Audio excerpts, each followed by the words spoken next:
우리 함께 요한계시록 11장 14절로 19절 말씀입니다. 일곱째 천사가 나팔을 불매 하늘에 큰 음성들이 나서 이르되 세상 나라가 우리 주와 그의 그리스도의 나라가 되어 그가 세세토록 왕노릇 하시리로다 하니 하나님 앞에서 자기 보좌에 앉아있던 24장로가 엎드려 얼굴을 땅에 대고 하나님께 경배하여 이르되 감사하옵나니 옛적에도 계셨고 지금도 계신 주 하나님 곧 전능하신 이여 친히 큰 권능을 잡으시고 왕노릇 하시도다. 이방들이 분노하매 주의 진노가 내려 죽은 자를 심판하시며 종선자들과 성도들과 또 작은 자든지 큰 자든지 주의 이름을 경외한 자들에게 상 주시며 또 땅을 망하게 한 자들을 멸망시키실 때로소이다 하더라. 함께 읽겠습니다. 이에 하늘에 있는 하나님의 성전이 열리니 성전 안에 하나님의 언약궤가 보이며 또 번개와 음성들과 우레와 지진과 큰 우박이 있더라. 아멘. 자, 여러분 지난주에 설교 제목 혹시 기억하세요? 지난주에 못 오신 분이 많으셔서 한번 오신 분들이 대답해 보실까요? 3년 반? 3일 반. 너무 감사합니다. 모세와 엘리야로 대표되는 두 증인이 하나님 나라를 증언하는 기간이 뭐예요? 3년 반. 물론 이 3년 반은 실제 42개월이 아니라 이 전체 기간, 아직과 이미에 속하는 모든 기간을 의미하죠. 두 감람나무, 두 촛대가 상징하는 것은 왕, 제사장, 선지자. 그죠? 삼중 직분을 수행하는 하나님의 공동체가 바로 교회예요. 여러분, 우리가 왕이고 우리가 선자이며 우리가 제사장임을 믿습니다. 세상 가운데 삼중 직분을 수행하는 공동체 바로 교회예요.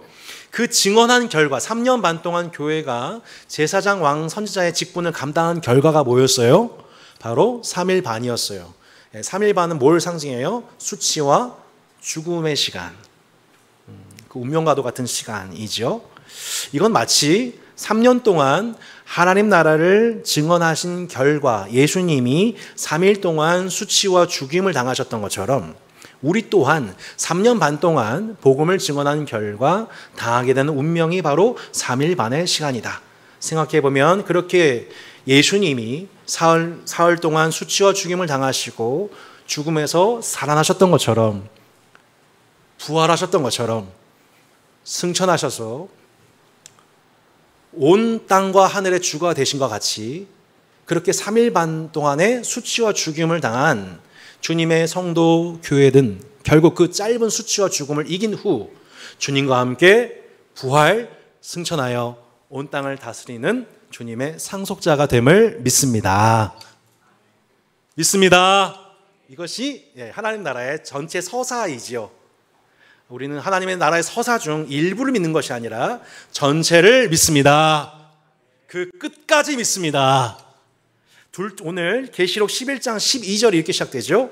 둘째 화는 지나갔으나 보라 셋째 화가 속히 이른도다. 자, 여러분 나팔 재앙 중에 5번째, 6번째, 7번째 재앙을 첫째 화, 둘째 화, 셋째 화라고 합니다. 5번째 재앙에 속하는 첫 번째 화가 무엇이었습니까? 이마에 하나님의 인침받지 아니한 불신자들이 전갈의 고통을 받습니다. 이 고통이 얼마나 극심한지 죽고 싶어도 죽지 못하고 당하는 고통인데 이런 고통이 허용되는 이유는 결국 그 고통 속에서 우리의 창조주를 기억하고 하나님께 마음을 돌이킬 수 있도록 베푸신 하나님의 구원을 베푸신 자비라고 말씀드렸지요. 두 번째 화가 무엇입니까?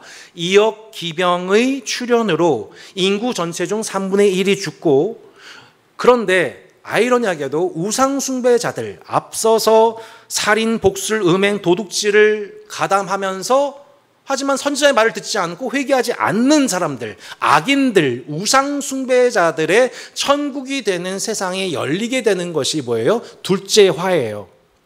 둘째 화. 어떻게 보면 지금 우리는 지금 첫 번째 화, 둘째 화가 함께 겹쳐지고 있는 세상 한복판에 살아가고 있다고 볼 수가 있는 거죠. 그런데 그 첫 번째 화와 둘째 화는 믿는 자나 믿지 않는 자에게나 동일하게 적용이 됩니다. 무분별해요, 막. 그래서 우리 안에 막 엄청난 혼란이 생기는 거예요. 하나님 백성으로 사는 것이 유익한 게 뭔가? 우리 똑같이 고난당하는데 라는 여러 가지 혼란의 현상들이 막 발생이 되기 시작하는 때인 거예요. 지금 우리가 바로 그 시대에 살고 있는 거죠. 이때는 그런데 그 두 번의 재앙을 첫 번째 화, 두 번째 화는 인간에게 닥쳐지는 재앙으로서 인간이 하나님 앞에 회개하고 돌이킬 수 있는 기회가 주어져요. 하지만 셋째 화는 다릅니다. 셋째 화는 재앙이 아니라 재판입니다. 심판입니다. 첫째 화, 둘째 화는 인간이 돌이킬 수 있는 기회가 주어지만 셋째 화는 더 이상 돌이킬 기회가 없어지는, 소멸되는 뭐예요? 최후 심판이 뭐예요? 셋째 화입니다. 계시록 11장 15절 16절에 그 하나님의 심판이 임한 결과가 무엇인지 15, 16절 말씀합니다. 일곱째 천사가 나팔을 불매 하늘에 큰 음성들이 나서 이르되 세상 나라가 우리 주와 그의 그리스도의 나라가 되어 그가 세세토록 왕노릇하시로다 하니 하나님 앞에서 자기 보좌에 앉아있던 24장로가 엎드려 얼굴을 땅에 대고 하나님께 경배하여 라고 말씀하고 있죠. 일곱 번째 천사가 나팔을 불면서 셋째 화를 선포하기를 세상 나라가 우리 주와 그의 그리스도의 나라가 되어 그가 세세토록 왕노릇하신다. 곧 역사가 종말된다. 역사가 종말이 오고 예수님이 왕이 되시는 새로운 종류의 나라가 시작되어서 그것이 영원해진다라고 말씀합니다. 영원한 나라가 시작된다고 말씀합니다. 할렐루야.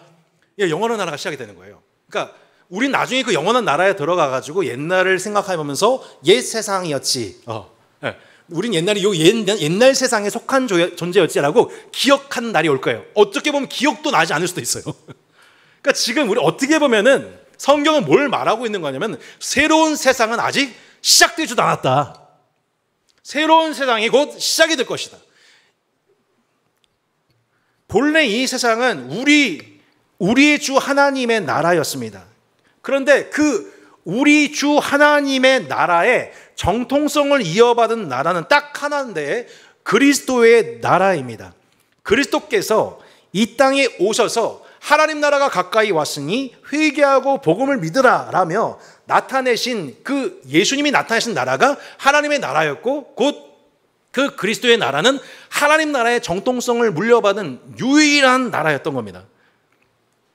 하나님 나라의 정통성을 이어받는 그리스도의 나라가 결국 모든 역사와 문명과 나라의 끝판왕으로서 모든 인류 역사 중에 이를 시인하고 받아들인 모든 백성들이 예수님을 왕으로 섬기는 나라가 마침내 우리에게 도래하게 될 것이라는 것입니다. 여러분 이것을 믿으십니까? 성경 놀랍게도 세상 나라가 우리 주와 그의 그리스도의 나라가 되어 그가 세세토록 왕노릇 하시는 새로운 왕국이 시작될 것이다 라고 말씀하고 있습니다. 요한복음 11장 말씀입니다. 자기 땅에 오매 자기 백성이 영접하지 아니하였으니 영접하는 자 곧 그 이름을 믿는 자들에게는 하나님의 자녀가 되는 권세를 주었다고 말씀하셨었죠. 시편 말씀입니다. 같이 한번 읽어볼까요?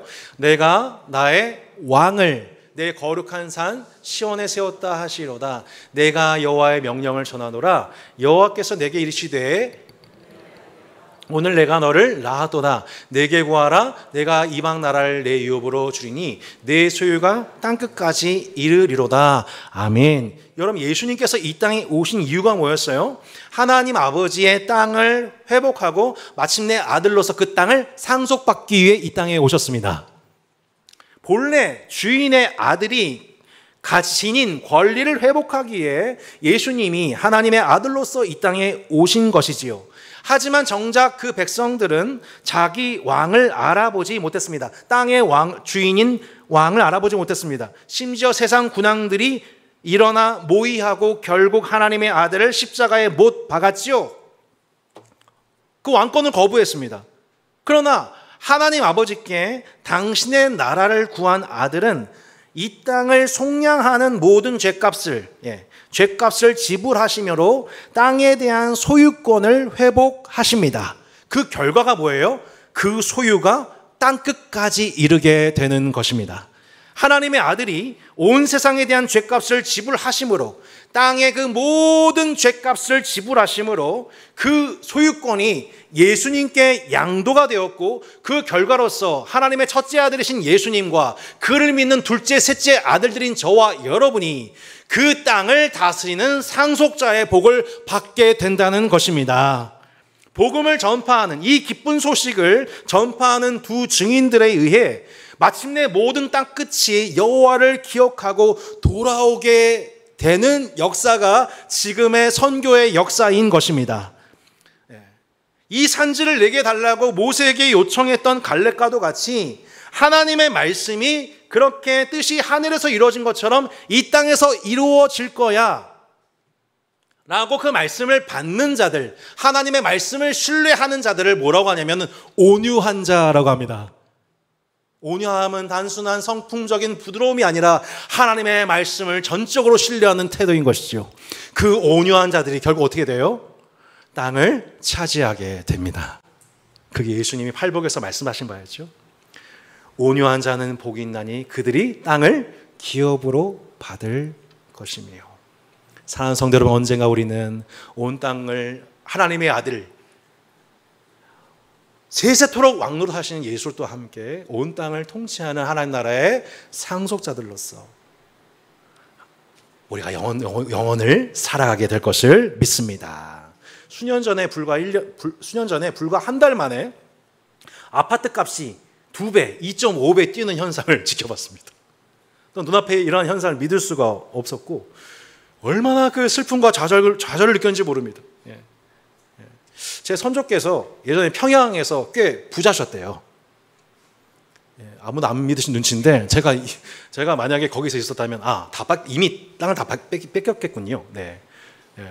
그 전쟁이 일어날 것을 예견하신 그 제 선조께서 대동강에 배를 띄워가지고 대천에 들어오셨대요. 성주라고 하는 계곡에 숨어 사셨죠. 결국 실향민이 되시고 평양에 갖고 있던 땅은 모두 다 날리셨습니다. 이 땅 살면서 우리가 겪는 그 슬픔 중에 하나가 뭡니까? 우리가 거주할 땅을 얻지 못하거나 그 땅을 뺏기는 일인 것입니다. 평생을 아껴 돈을 벌어도 집 한 채 얻지 못할 것 같은 나라에서 실제 우리가 살아가고 있습니다. 지금 그래서 많은 청년들이 결혼을 포기하고 현생을 원망하지 않을 수 없는 세상 속에 있습니다. 혹자 어떤 나라들은 사람들을 좁은 땅에 가둬놓고 굶주림을 강요하고 폭력을 행사하고 있습니다. 땅을 차지하기 위해서, 땅에서 나오는 권리를 얻기 위해서 전쟁과 무역 분쟁을 일으켜서 불법으로 그것을 얻어내고 있습니다. 부동산 투기, 금융 사기 등을 통해 불의의 소득을 챙기고 가난한 자들의 산업을 강탈합니다. 살인, 복술, 음행, 도둑질을 회개하지 않는 자들, 결국 우상 숭배자들이 이 땅을 차지하는 종말론적인 현상이 현재 세계 위에 너무나도 명백하게 드러나고 있지 않습니까? 이러한 세계 속에서 지금 우리가 현 시대를 좀 살아가고 있는 겁니다. 계시록의 말씀이 얼마나 적확한지 모르죠.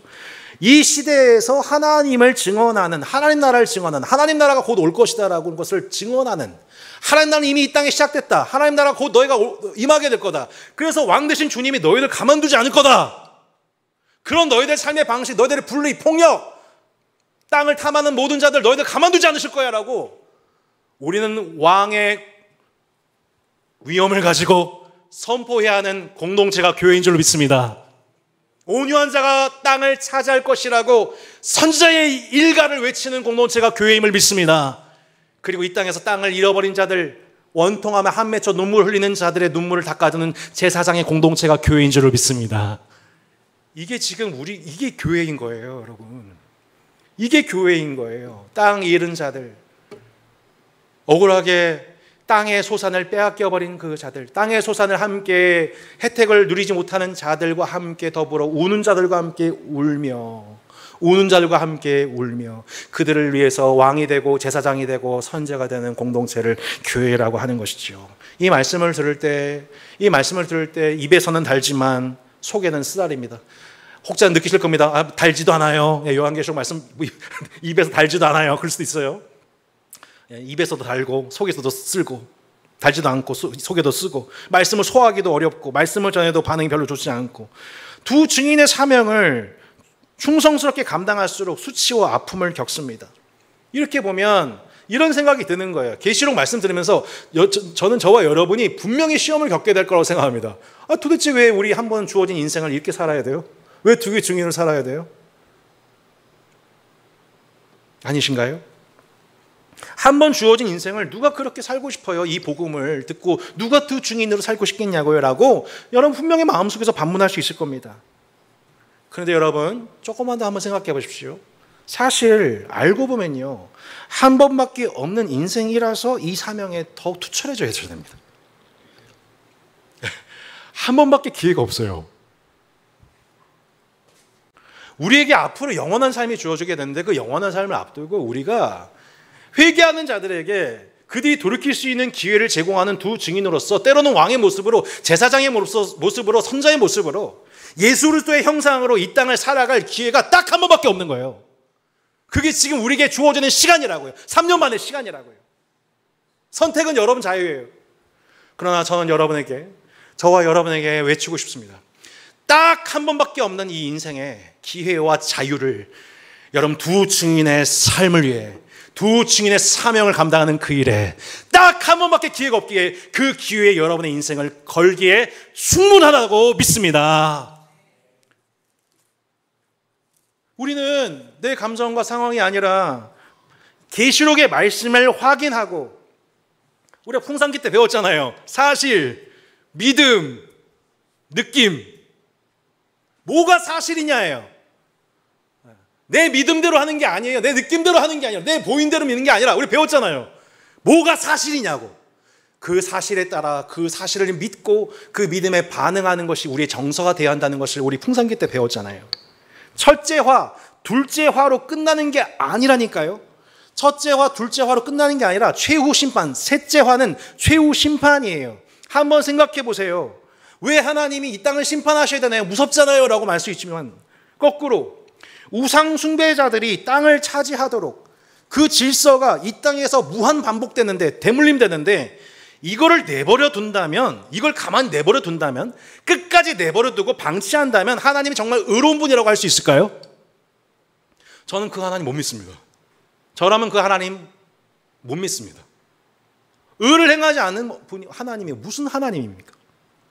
자신들이 상속받아야 하는 땅을 빼앗긴 자들의 원통함이 매년 쌓이고 있는데, 인류의 고통이 하나님께 매일 쌓여지고 있는데, 이를 외면하는 분이 과연 그 하나님이 자비로운 분이라고 할 수 있을까요? 저는 그 하나님 믿을 수 없습니다. 저는 그 하나님이 자비롭다, 공의롭다 찬양할 수 없습니다. 하나님은 회개할 기회를 주시기 위해 재앙도 허락하시지만, 세상의 악에 대한 마지막 하나님의 마지막 분노는 결국 심판일 수밖에 없습니다. 세상과 악에 대한 최후 심판, 돌이켜지지 않는 결정, 이들에 대한 사형 선고, 악한 자들에 대한 사형 선고, 곧 영원한 죽음이죠. 영원히 산 자와 영원히 죽은 자의 심판과 보상이 세상을 시작하신 하나님의 마지막 그림이라고 성경은 분명히 그 사실을 우리에게 얘기하고 있습니다. 요한계시록은 이해하지 못할 언어와 이해하지 못할 사건들로서 희한하게 해석하는 것이 아니라 우리에게 마땅히 이루어질 사실을 우리에게 증언한 것입니다. 여러분, 계시록의 말씀을 1.1에 틀리지 않고 이루어질 이 말씀을 가감하지 않고 믿으시기를 바랍니다. 계시록 11장 17절 18절입니다. 이르되 감사하옵나니 옛적에도 계셨고 지금도 계신 주 하나님 곧 전능하신 이여 친히 큰 권능을 잡으시고 왕노릇 하시도다.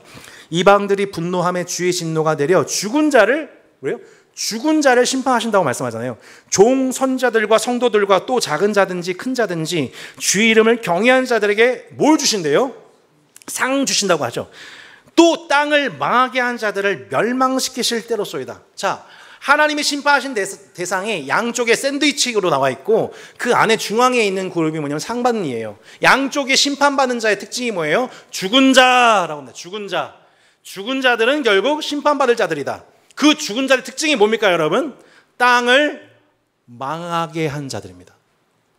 나중에 최후 심판대 앞에서 하나님이 그 죽은 자들, 영원히 죽을 자들, 영원히 하나님 나라에 들어가지 못할 자들을 바라보면서 하나님이 그 죄를 지적하시는데, 그 죄목이 뭐예요, 여러분? 너희는 땅을 망하게 했어.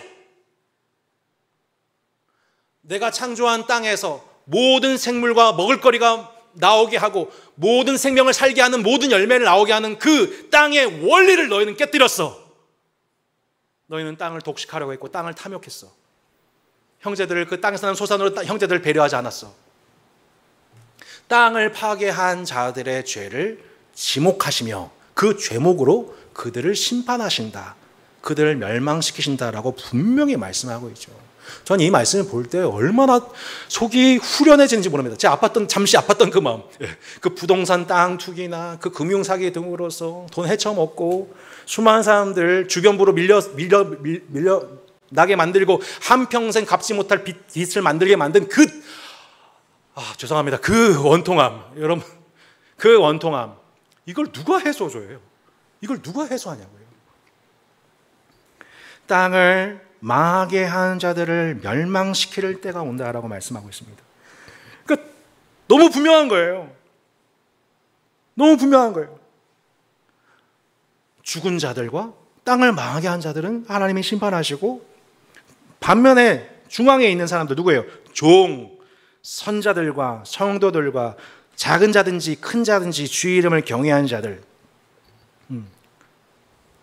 그러니까 이 3년의 반 기간 동안에 두 증인들이 계속 왕, 선지자, 제사장의 모습 출연해가지고 너희들 그러면 망한다, 남을 망하게 한 너희들 망한다 라고 외쳤던 사람들에 대해서 듣지도 않고 여전히 우상숭배에 참여하면서 땅을 계속 망하게 했던 그 사람들의 그 모습 보면서 우리는 얼마나 원통합니까? 반면에 그들로 인해서 우리가 피해를 겪을 때 우리에서 피눈물이 나는 거죠. 근데 결국 누가 심판당하고 누가 보상받아요, 여러분? 누가 심판받고 누가 보상받냐고요? 땅을 망하게 한 자들이 결국 심판을 당하게 되고, 피눈물 흘렸던 자들이, 원통했던 자들이 결국에는 그 모든 보상을 받게 되는 것이 역사의 종말에 나타날 하나님의 심판입니다. 여호와의 날입니다. 여러분, 그 날을 기억하고 사십시오. 영어로 보면 이렇게 나오죠. 또 못한 영어 핵이 있네요. For rewarding your servants, the prophets and our saints and those who reverence your name, both small and great. 구약의 예언자들, 신약의 성도들, 하나님을 경외하는 자들, 사회적 명성과 지위가 크나 적으나 유대인이나 이방인이나 일본인이나 한국인이나 미국인이나 하나님을 경외함으로 살아간 모든 사람들이 나중에 상을 받는데요. 저는 이것이 여러분 복음의 끝판왕인 것 같아요. 네. 여러분, 이것이 복음입니다. 여러분, 누군가에게 심판은 화이지만 믿는 우리에게는 복음입니다. 할렐루야. 여러분, 우리 이제 뭘 좋아해야 되냐면요, 예수님이 우리 위해서 십자가에서 죽으시고 부활하셨던 것만 좋아하는 게 아니라 저리로서 산자와 죽은 자를 심판하러 오십니다. 할렐루야. 이것을 기뻐하는 저와 여러분 되기를 바랍니다. 여러분, 이 마지막 복음이 여러분의 복음이 되지 않으면 절대 여러분 이 땅에서 두 증인의 사명 감당하지 못합니다. 이 땅에서 한 번뿐인 인생, 하나님 나라를 위해서 증언하는 그 일을 아깝게 여기게 됩니다. 그리고 이 땅에서 흘리게 된 피해에 대해서 억울함만 갖고 살게 됩니다.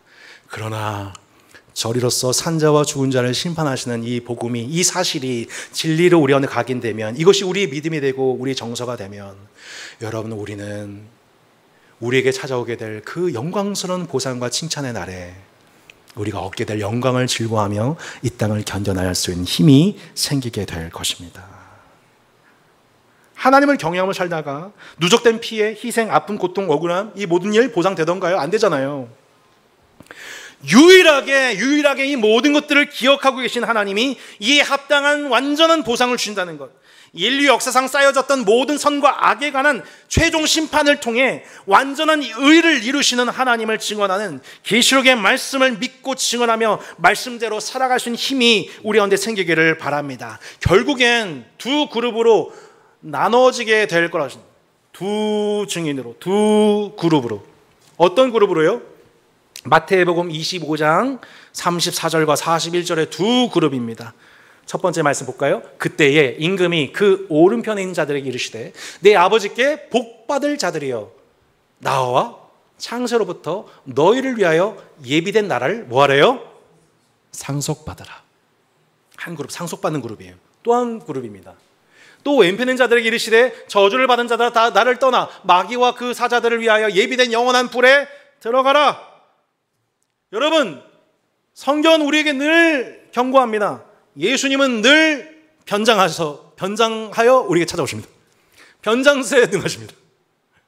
예수님은 늘 우리에게 나그네의 모습으로, 빈자의 모습으로, 가난한 자의 모습으로, 억울한 누명을 쓴 의인의 모습으로 우리에게 출현하시죠. 우리 삶에 자꾸 방문 오십니다. 아브라함과 롯을 한번 생각해 보세요. 그들의 믿음이, 나그네를 환대하는 그들의 믿음이 결국에 그들을 구원합니다. 소돔과 고모라 심판 앞두고 나그네를 환대하고 대접함으로 메시지를 듣고 그들이 구원을 받습니다. 반면 소돔과 고모라는 자신의 땅에 방문 왔던 천사들, 나그네들을 겁탈하고 폭력을 행하다가 모두 심판을 당하게 되고 역사 속으로 사라지게 됩니다. 그 문명은 다 사라져요. 명확한 그림인 것이죠. 다산동에 처음 교회를 개척했을 때 여러분 다산동 딱 검색해 보니까 뭐가 떠요, 여러분? 다산동 하면 뭐가 뜹니까, 여러분? 택배 갑질 사건. 제가 다산동에 개척한다고 하니까 많은 사람들 다 얘기합니다. 거기에 택배 갑질하는 곳, 그게 다산동의 이미지죠. 이게 웬일입니까?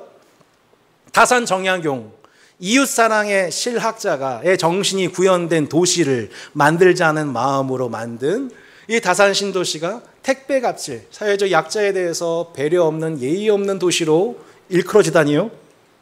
김혜곤 교수님께서 그 부분을 캐치하셨는지 다산 교회를 추천사를 쓰실 때 이렇게 했습니다. 이웃사랑의 실학자 정약용의 도시에 참 이웃사랑의 하나님 나라의 복음을 전파하는 다산 교회가 세워집니다. 여러분, 다산 베이커리 매일 어린아이의 모습으로 찾아오시는 예수님을 환대하는 시간이요. 그 매일 찾아오는 어린아이들을 환대하시는 예수님을 재현하는 과정이었던 거죠. 고생식당, 내 이웃을 내 몸처럼 사랑하는 환대의 복음을 모든 세대가 학습하는 시간인 거예요. 그러니까 자녀들의 입장을 한번 생각해 보십시오. 여러분, 자녀들의 성장을 위해서 여러분 학원 보내시죠? 안 보내고 계십니다. 죄송합니다. 몰랐습니다. 네. 사교육에 동참 안 하시는군요, 이렇게. 자녀들의 학습과 성장을 위해서 여러분 돈 쓰시잖아요. 시간 구별하시잖아요. 마찬가지인 거예요. 수요일 저녁에 그렇게 교회를 보내셔야 돼요. 왜냐하면 복음이 이런 거구나. 잔치 공동체라는 게 이런 거구나. 그렇게 아낌없이 누군가에게 대가를 바라지 않고 누군가에 대해서 그렇게 아낌없이 모든 걸 쏟아서 그 사람의 필요를 채우는 환대라는 것이 이런 것이구나 하는 것을 눈으로 보고 배우는 학습 현장이 여러분 교회 공동체인 것입니다. 할렐루야. 이번 주 중에 CTC 이사 수련회를 제가 다녀왔었습니다. 그 강사가 목사님이 아니고 역사학자이신 이 최종원이라고 하는 교수님, 밴쿠버 기독교 세계관 대학원의 교수님이 이렇게 오셔서 말씀을 전하셨거든요. 역사 강의를 해주셨어요. 얼마나 촌철살인인지 핵심만 간추려서 말씀을 드리면, 근대주의 역사란 결국에는 사실에 대한 합리적인 탐구에서 시작이 되었다. 곧 그 근대주의에서 시작된 것이 결국에는 종교개혁이고 개신교인데 20세기의 두 번의 세계대전을 통해서 역사의 주 관심이 강대국 정치제도 중심이 아니라 여성, 노동자, 이주민 등으로 옮겨지는 것이 결국 포스트 모더니즘이다. 탈근대주의다. 이게 이제 핵심적인 내용이죠. 그런데 이 변화의 추세에 가장 탄력적으로 반응한 그룹이 있었는데 그게 캐톨릭이었다는 거예요. 캐톨릭의 공의회에서 그들의 관심이 어디를 향했냐면 여성, 노동자, 이주자, 차별받는 자를 향하여서 모든 신학적 관심이 그때 틀어졌다는 거예요. 근데 아이러니하게도 우리는 카톨릭에서 카톨릭의 전통주의에서 저희가 회개하고 나온 게 개신교인데 개신교가 그 흐름을 따라가지 못하여서 오히려 우리가 구교화되어 가고 있는 듯한, 교수님이 표현하지는 않았지만 제가 느끼기에 그런 워딩이죠. 우리가 거꾸로 구교화되어 가고 있는 이 시대 속에서 울부짖고 있는, 땅을 잃고 원한 맺힌 자로서 울고 있는 자들에 대해서 더 이상 신교가 반응하지 않고 오히려 구교화되어 가고 있는, 전통주의화되어 가고 있는 그 모습을 우리 속에서 진단되는 것이죠. 근데 여러분, 성경을 보십시오. 우리 예수님은요, 놀랍게도요, 예수님이 포스트 모더니즘 그 자체예요. 이 말이 어떻게 들릴지 모르겠는데 제가 어딩한 겁니다. 와, 예수님은 정말 쩐다. 완전 포스트 모더니즘 그 자체다. 사람들은 다 전통에 관심 있고 관습에 매여 있고 고정관념에 쩔어 있는데 예수님은 계속 지도받고 행군해요. 어디요? 원통한 자들, 땅을 잃은 자들, 하나님의 말씀이 적용되지 않아서 마음의 쓴맛을 경험한 자들, 예수님이 계속 지도받고로 포스트 모더니스트처럼 막 탈근대주의, 탈전통주의자로서 아주 파격적인 행보를 보이시죠. 이 파격성을 지금 우리가 잃어버렸다는 것이 지난 교수님의 사역이었던 겁니다. 강의였던 겁니다. 따스한 교회 한번 생각해 보십시오. 2019년도에 저희 교회가 이곳에 태동될 때부터 가난한 성도들, 곧 교회에서 잃어버린 자들, 자기가 설 곳을 잃어버린 자들, 그러나 그들의 그 부르짖음에 대해서 공감하는 교회가 없는 자들을 품는 교회로 따스한 교회가 그렇게 시작을 했었습니다. 교회 중심부에서 멀어진 청년과 다음 세대들의 영혼의 고향이 되고자 했습니다. 안식처가 되고자 했습니다. 그래서 초반에는 따스한 교회 오셔서 등록은 안 하시고 쉬시다가 각 지역 교회로 돌려보냈었어요. 그게 저희 교회 사명으로 믿고 했어요. 그리고 2년, 3년이 간 거예요. 지금 여러분, 우리가 이 따스한 교회가 지금 6년이 지났는데 왜 지금 우리 교회가 여기 있어야 되는 것이죠? 여러분, 지금 그 고민하고 계십니까? 지금 이 지역과 이 시대를 살아가면서 3년 반 두 증인의 사명을 감당하여서 어떤 때는 왕의 모습으로, 제사장의 모습으로, 선자의 모습으로 우리가 교회로 살아가는 가운데 우리가 왜 지금 이 땅에서 어떤 부르짖음에 대한 하나님의 응답으로서 왕, 제사장, 선자의 역할을 감당했는지 여러분 고민하고 기도하고 계십니까? 지금 각 도시에서 깨어진 세상과 가정의 아픔, 전갈의 고통을 당하는 이들을 품는 공동체로 우상 숭배자들이 떵떵거리고 살아가는 이 세계의 질서, 그들이 이 세상의 중심인 것처럼 보여서 자신의 삶의 소외됨을, 막막함을, 절망감을 호소하고 있는 그 모든 영혼들에게 하나님 나라가 가까이 왔다, 시작되었다, 곧 임할 것이다,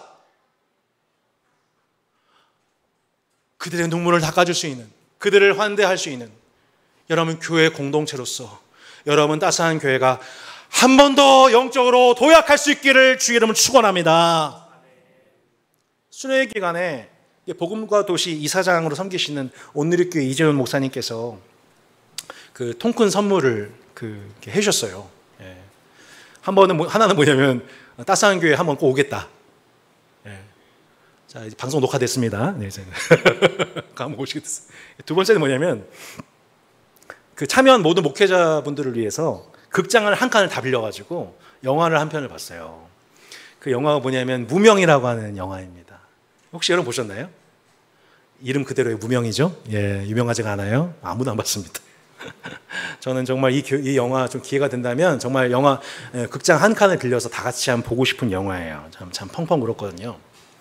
그 19세기 말에 노리마스 마사야스라고 하는 한 일본의 젊은 사무라이 있었습니다. 이 사무라이가 일본에서 귀족 계층이더군요. 그러니까 사무라이 집안 태어나면 한평생 떵떵거리며 살 수가 있어요.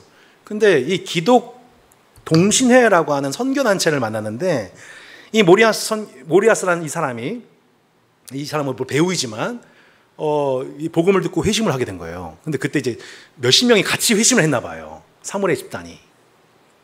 예수님께 자신의 삶을 전적으로 헌신하는 일이 나타났던 거죠.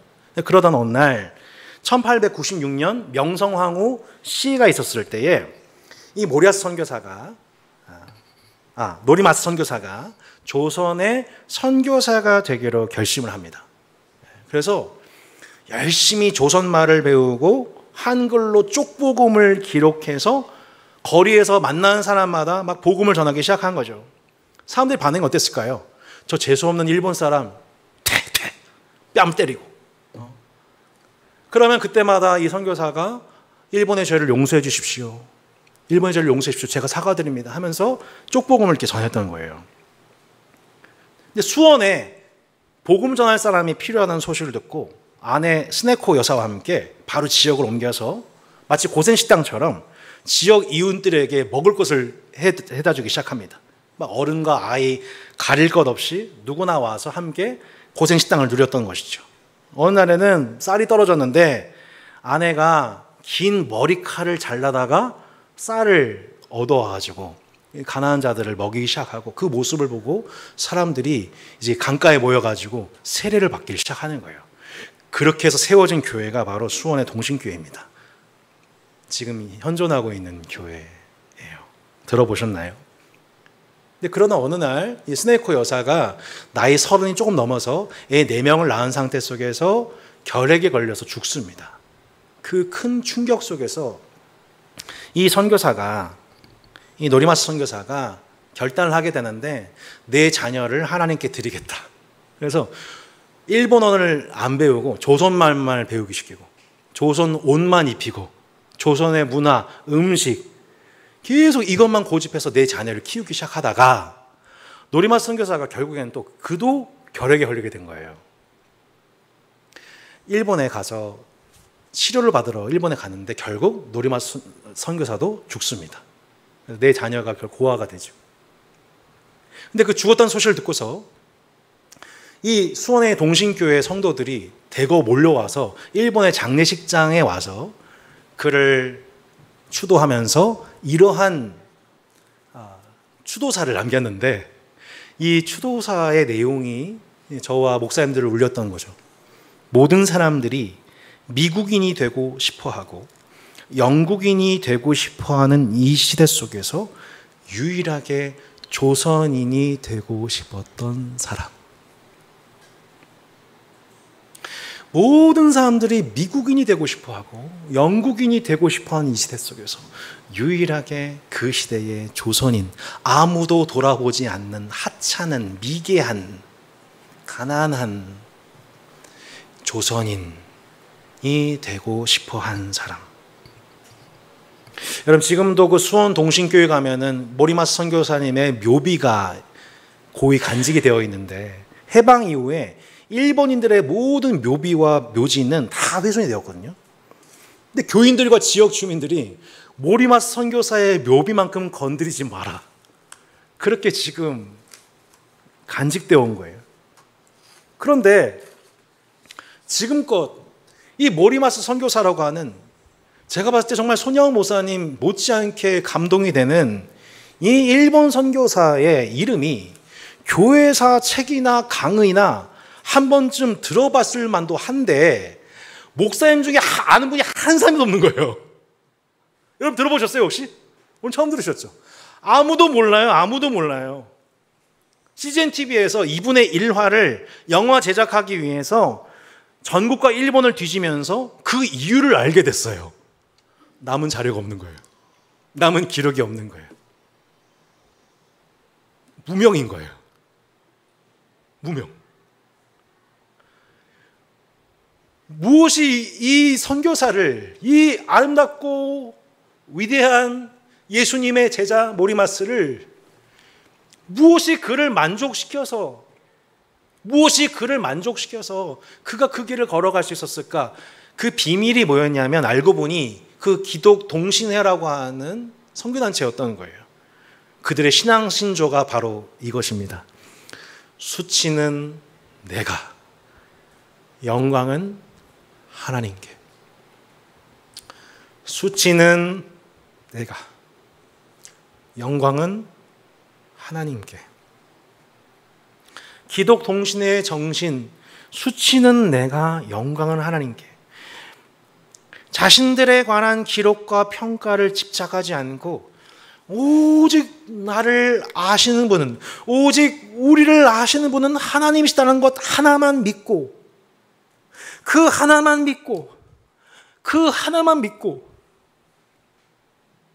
신뢰하는 그들의 신앙이었기 때문에 모리아스도, 또 모리아스를 아는 사람들도 그것을 애써 기록하지 않은 겁니다. 오히려 기록에 접근하는 우리로 하여금 첫 번째는 당혹스럽게 만들고, 두 번째는 너무나도 부끄럽게 만드는 거죠.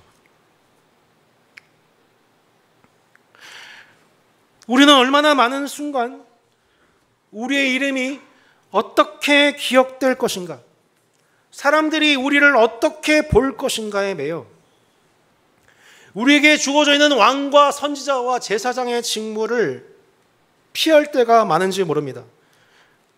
종이 되려 하기보다는, 이름 없는 종이 되려 하기보다는 유명한 왕이 되려 하고, 팀 켈러 목사님께서 언급하셨듯이 내 자신의 자아를 실현하는 것이야말로 인생의 목적이라고 생각하며, 또한 종이 되려 한다고 했었을 때는 또 목사님들끼리는 큰 종, 작은 종, 교회가 크면 큰 종, 작으면 작은 종, 하나님 말씀대로 살다가 교회 생활하다가 조금만 자존심 상하면 내 모든 것을 잃은 것처럼 슬퍼하고, 여러분, 이러한 우리의 모습은, 이러한 교회의 모습은, 지금 우리가 닮아있는 모습은 예수 그리스도입니까? 아니면 세상입니까? 여러분, 지금 누구를 닮아가고 계십니까? 여러분, 수치는 내가, 영광은 하나님께, 이 복음을 외치며 이 땅에서 모든 수치를 담당하신 예수 그리스도의 수치는 오히려 그의 영원한 명예가 되지 않았습니까? 3일 반 만에, 불과 3일 반이었습니다. 그 3일 반의 수치와 죽음을 통과하신 예수 그리스도 앞에 땅 아래에 있는 자들이나 땅 위에 있는 자들이나 하늘에 있는 자들이 모두 다 예수의 이름을 주라 신하여 하나님 아버지께 영광을 돌리지 않았습니까? 그 이름을 우리가 모든 이름 위에 뛰어난 이름이라고 하지 않습니까? 그는 무명한 자 같으나 세상에서 가장 유명한 자가 되지 않으셨습니까? 3일의 죽음을 맛보신 후에 곧 부활하심으로 한평생 죽음을 두려워하며 종된 자들을 놓아주시는 참 생명이 되지 않으셨습니까? 조선에서는 조선에서, 일본에서는 일본에서, 양국에서 쏟아진 온갖 수치, 노리맛 선교사 당했던 그 수치, 사랑하는 아내를 먼저 잃어버린 슬픔, 젊은 날에 자신의 생명과 건강을 다했던 희생, 무명한 자로서 생을 마감해야 했던 그의 삶, 그러나 채 기록되지도 누군가에게 칭송되지도 않았던 그의 삶에 대하여 이 모든 것들을 기억하시고 보상하시는 하나님이 계시다는 것을 이 무명이라는 영화가 이 종말론적 시간을 살아가는 우리에게 말씀하고 있는 겁니다. 구약의 선지자들이 그 길을 걸어갔고, 신약의 성도들이 그 길을 걸어갔고, 하나님을 경외하는 모든 자들이 사회적인 지위가 크나 작으나, 남자나 여자나, 종이나 자유자나 다 이름 없이 그저 종이라고 하는 그 무명한 자로서 그들의 삶과 죽음을 올려드린 그들이 결국 최후 심판의 순간 하나님께 완전한 보상을 받는 자로서, 영원히 산 자로서 그 하나님 나라에 상속받는 아들, 딸로 높여지고 있지 않습니까? 오늘 이 말씀의 은혜가 우리의 심령과 우리의 세계관과 우리의 인격과 어쩌면 우리의 운명, 남은 우리 삶의 운명까지 변혁하는 복음의 은혜가 있기를 축복합니다. 장차 24장로들로서 천국에서 부르게 될 이 노래를 이 땅에서 학습하며 다음 세대들이 하나님 나라의 그림 언어로 학습할 수 있도록 그들을 인도하는 공동체로 앞으로 우리 6년 더더욱 기름 부음 충만한 성령 공동체 되기를 주 예수 이름으로 축원합니다. 아멘. 우리 함께 찬양하고 기도했으면 좋겠습니다. 모두 함께 일어나셔서 아까 불렀던 우리 찬양 성도의 노래 함께 노래하고, 수치는 내가 영광은 하나님께, 모리마 선교사가 걸어갔던, 하나님을 경외 자들이 걸어갔던 그 길을 우리도 함께 다 닮을 수는 없어도 닮기 원합니다. 조금이라도 그 모양 닮아가는 삶 되기 원합니다. 우리 함께 그런 은혜를 간구하며 나아가는 시간 되었으면 좋겠습니다.